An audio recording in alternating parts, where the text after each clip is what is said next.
Seguindo a tradição hoje do evento. Oi.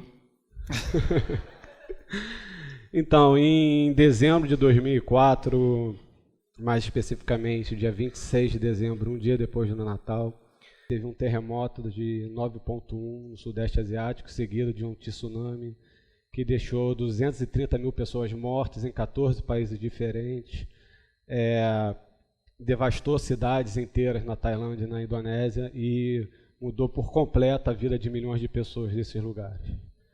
Mas nossa vida também mudou um pouco depois dessa catástrofe natural, e é por isso que a gente hoje está aqui com vocês.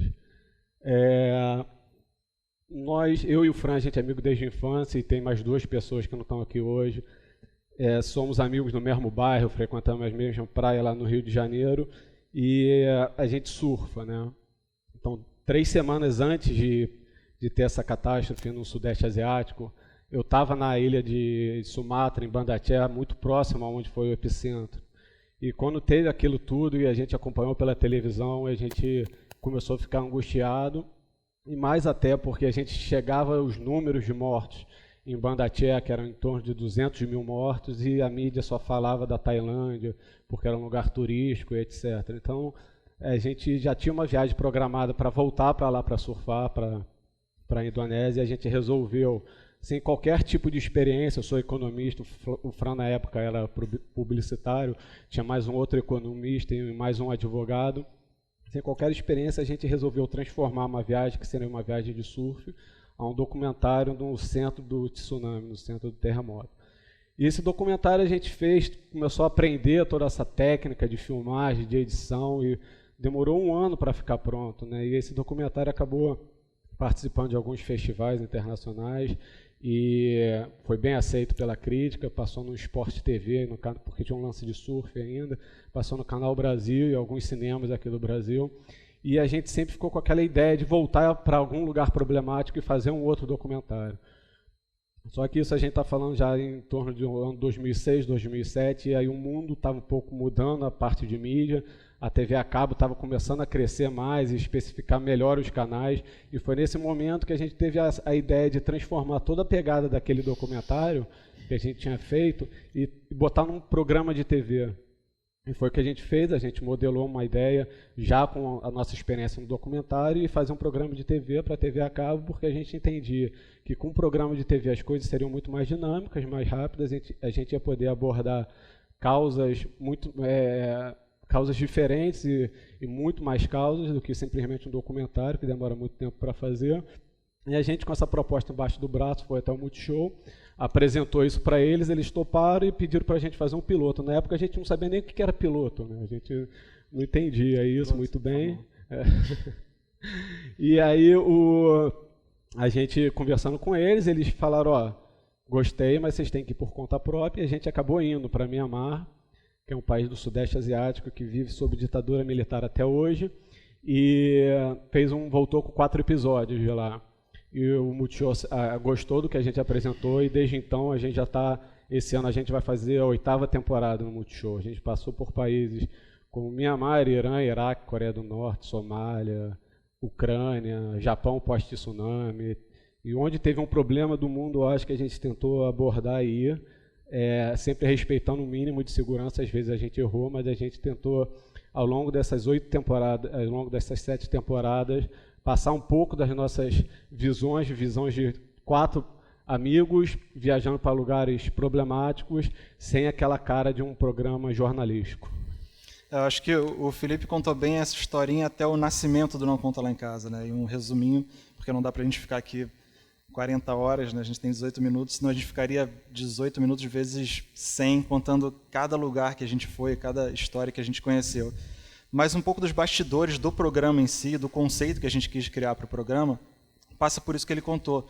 Nós somos 4 amigos, agora 3 na frente do programa, com um desejo que a gente tinha de conhecer algumas das grandes histórias da humanidade, de entrar em contato direto com algumas das grandes causas da humanidade. E não existia até então, no formato que a gente queria traduzir isso, bem organicamente, não existia um formato desse na televisão. Hoje em dia, muita gente pergunta se o nosso documentário, se o nosso programa é um documentário, se é jornalismo, se é reality show. E, na verdade, ele não é nada disso e, ao mesmo tempo, ele é tudo isso.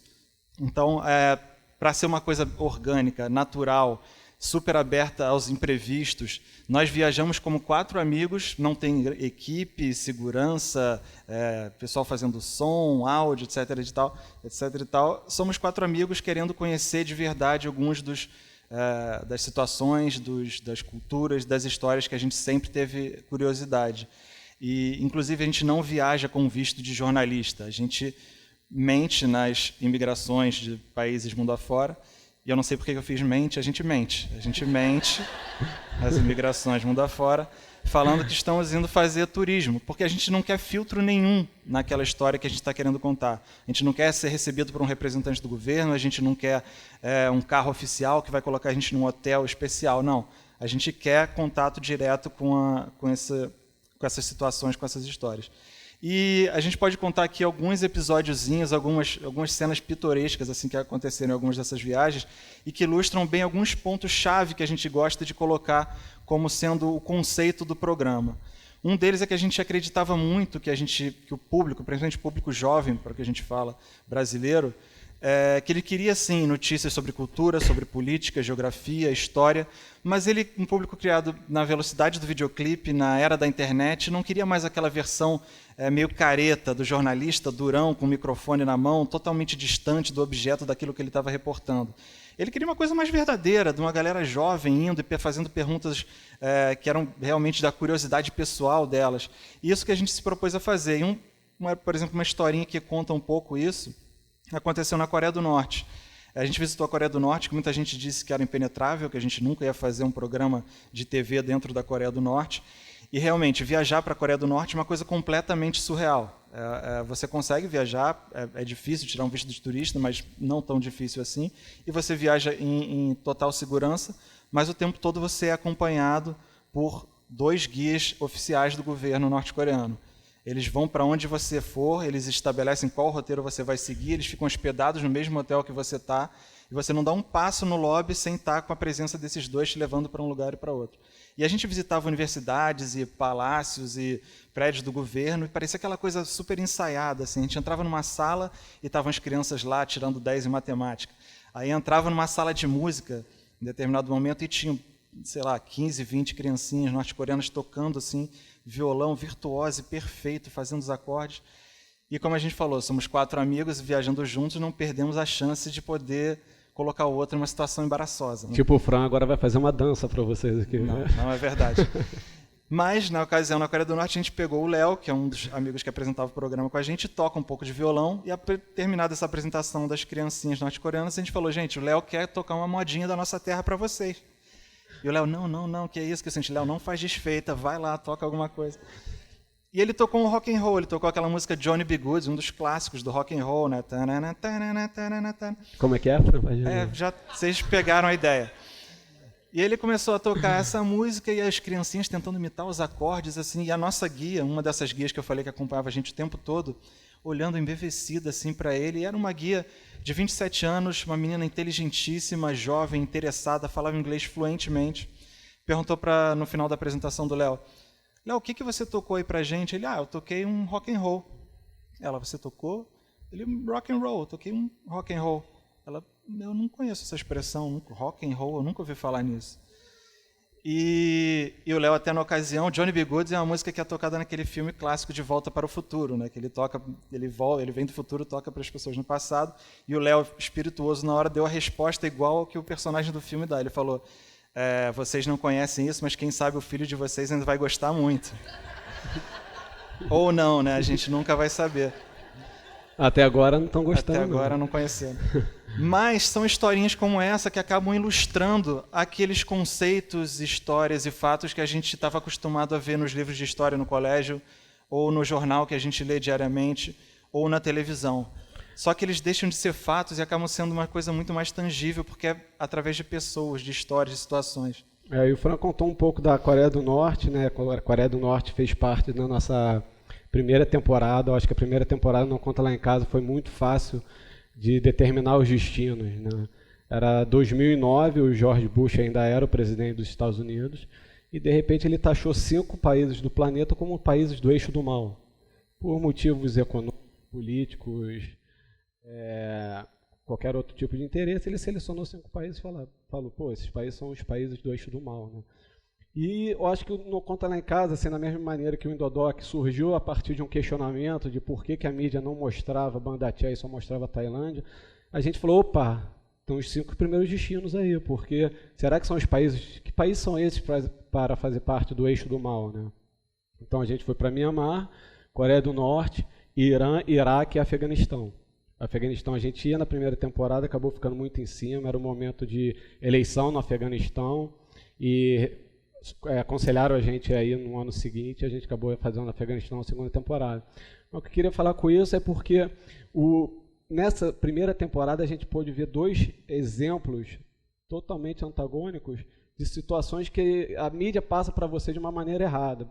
O primeiro exemplo é o Irã. A gente foi para o Irã em 2009, tinha acabado de ter a reeleição do Ahmadinejad, e a mídia passava o Irã como lugar de ditadura, homens-bombas, radicais islâmicos, e a gente mesmo fazendo uma consulta, sabendo que não era tudo isso que a mídia passava, a gente entendendo o Irã de uma outra maneira, quando a gente chegou no Irã, a gente se deparou com um Irã totalmente diferente do que a mídia passava. Era um Irã super amigo, pacífico, seguro, as pessoas paravam na rua quando via que a gente era estrangeiro, queriam dar carona, queriam levar a gente para comer na casa delas, até mesmo a questão da relação da mulher no Irã, que existe alguma coisa ali da questão da mulher no Irã, não estou dizendo que isso é uma invenção, mas ela recebe uma outra conotação, porque quando a gente chegou no Irã, a gente acabou conhecendo 3 meninos iranianos que mostraram a cidade para a gente, levaram a gente para o museu, e isso foi tratado de uma forma normal pela população, as pessoas passavam, riam, sabe? Não tinha nenhum tipo de estresse, nada relacionado a isso, e a gente até teve uma situação. E aí eu acho que é parte desse preconceito, né, que a gente tenta evitar de ir quando a gente vai para os lugares, que a gente ia fazer uma viagem de 8 horas de noite por uma estrada no meio do Irã, e o cara passando as instruções para a gente a respeito dessa estrada, minha primeira pergunta foi, pô, essa estrada é segura? Ele não entendeu a pergunta, ele falou assim, como assim segura? Você está no Irã. Para ele era tipo, não tem qualquer tipo de problema de segurança aqui, você está no Irã, né? E eu falei, caramba, eu tinha ainda, mesmo tentando não vir com preconceitos, a gente acaba chegando com algum tipo de preconceito. E oposto a isso foi a nossa experiência no Iraque. A gente foi para o Iraque no mesmo ano, 2009, agosto de 2009. A gente tinha acabado de ir para Mianmar, Coreia do Norte e Irã, né? Então a gente falou, opa, vamos para o Iraque agora. A gente tinha ganho um pouco de confiança nessas viagens, tinha dado tudo certo. E nas nossas pesquisas de pré-produção, a gente começou a identificar algumas opiniões diferentes sobre a situação do Iraque, né? Os Estados Unidos tinha acabado de sair de Bagdá em maio de 2009 e estava passando para a mídia que a situação no Iraque, em Bagdá, estava resolvida. Não, agora é tranquilo vocês virem para o Iraque, está seguro, etc. A gente entrou em contato com a embaixada do Iraque em Brasília e eles falaram, não, realmente agora a gente está começando a dar visto de turismo. A gente, opa, beleza, que a gente vai fazer turismo, né? Aquela parte do Mente, do Fran.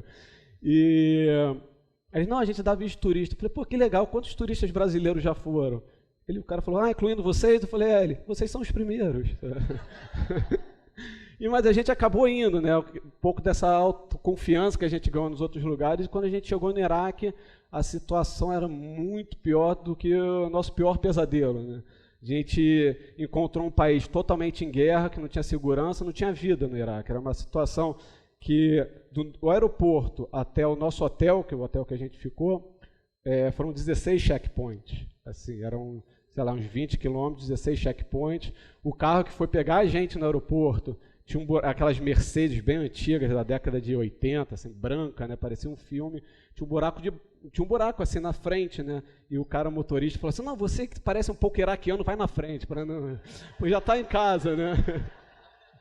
Botou o frano na janelinha também perto ali, falou, isso aqui passa também.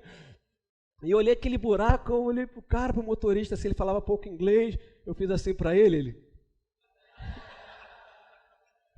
eu falei, caramba, daí eu falei, putz, de repente é tipo um raio, né? Não vai cair 2 vezes no mesmo lugar, né? Então eu fiquei ali e falei, opa, tô tranquilo, se virem aí atrás, né? Então, mas aí no Iraque a gente encontrou uma situação totalmente caótica. Para ficar uma semana no Iraque, a gente ficou 3 dias. A gente quis voltar no voo seguinte, no próprio aeroporto, quando a gente pousou, falou, cara, tá tudo errado aqui, dá para voltar. Quando a gente foi ver, o avião já tinha decolado, não tinha mais ninguém no Iraque. E a gente acabou ficando em 3 dias só, e o próprio hotel que a gente ficou, que a gente achava que era um lugar seguro, 2 meses depois explodiu um caminhão-bomba, morreu todo mundo no hotel. Assim, até hoje eu fico arrepiado só de lembrar dessa história. E aí serviu um pouco de aviso até para a gente, assim, do que a gente não é repórter de guerra. A gente sempre teve essa percepção quando a gente começou a fazer o programa, porque eu acho que a gente, quando um repórter de guerra tem sua função, óbvio, relatar uma guerra. Só que a gente queria um programa um pouco diferente disso. A gente quer abordar as questões mais profundas. E numa guerra está todo mundo tão louco, todo mundo fora da razão, que ninguém consegue abordar direito as coisas desses lugares como deveria ser. Então aquilo serviu um pouco de alerta, então a gente começou a selecionar lugares e momentos para ir para esses lugares. Então foi isso que aconteceu um pouco relacionado ao Afeganistão. Outro ponto também, eu falei um pouco sobre a questão do formato, o Ufo falou agora da importância da gente questionar as informações que chegam até a gente, que são alguns dos fatores que passam pela história do programa. E outra dessas super importantes questões é de que o mundo não é preto e branco, sabe? Isso é uma coisa que a gente, tem alguma coisa que é um link entre praticamente todos os destinos que a gente visitou com o programa, é de que o mundo não é preto e branco. E eu me lembro bem disso porque, estudando ainda na época da faculdade, daquela época você está meio inconformado e tal, aí tinham 2 livros que eu estudava, eu falava, cara, nunca vou usar isso na minha vida, para que eu estou perdendo meu tempo, já está na praia, estou aqui estudando. E eu me lembro que um deles falava sobre etnocentrismo e outro sobre relativismo cultural. E hoje os conceitos que estavam ali passam basicamente são lemas de vida para mim. E traduzindo, resumindo bastante, eles falam sobre você não conseguir ou não poder julgar a cultura do outro com base nos valores da sua cultura. O que é bom ou mal, o que é certo ou errado, o que é ruim ou bom, variam. O que é bom para mim pode ser ruim para o outro, o que é ruim para o outro pode ser bom para mim. Então é muito difícil a gente conseguir colocar numa balança ou tentar julgar culturas diferentes. E para finalizar, que a gente está estourando o tempo aqui, eu acho que a gente consegue, o objetivo talvez final assim, de tudo isso que a gente contou aqui, e como vocês viram de uma forma super informal, tanto na palestra como no programa, apesar de ter um pensamento por trás de uma coisa muito orgânica, a gente tem o desejo de ser um exemplo, mas da forma mais humilde possível, porque pode parecer até um pouco de arrogância, assim, a gente quer ser um exemplo, mas acho que é justamente o contrário, é um exemplo da forma mais humilde possível, de as pessoas verem que 4 amigos sem experiência em televisão, sem contatos maiores, conseguiram hoje, podem falar que a gente entrevistou terrorista, entrevistou chefe de Estado, entrevistou Prêmio Nobel da Paz, participamos de missão da ONU, participamos de uma expedição de ajuda humanitária no Japão logo depois do tsunami. Então a gente espera que as pessoas olhem para a gente e falem assim, cara, se esses caras conseguiram, a gente também pode. E a gente acredita que por trás disso tudo tem a função social do programa. Mais do que a gente costuma falar, que mais do que um projeto de trabalho, é um projeto de vida. A gente acredita que a gente tem, sim, a obrigação de tentar fazer desse mundo um mundo melhor. Claro que o programa foi a ferramenta mais adequada que a gente achou. Você pode escrever um livro, escrever um blog, fazer uma rádio comunitária, fazer trabalho voluntário, ou ser um médico, um advogado, o que quer que seja, um engenheiro, e dar a sua contribuição social. E essa é só o grãozinho de areia que a gente está tentando fazer de diferença. Mas a gente também acredita que, de repente, de grãozinho de areia em grãozinho de areia, a gente consegue mudar o mundo. É isso. É isso, obrigado. Agora a dancinha, Fran.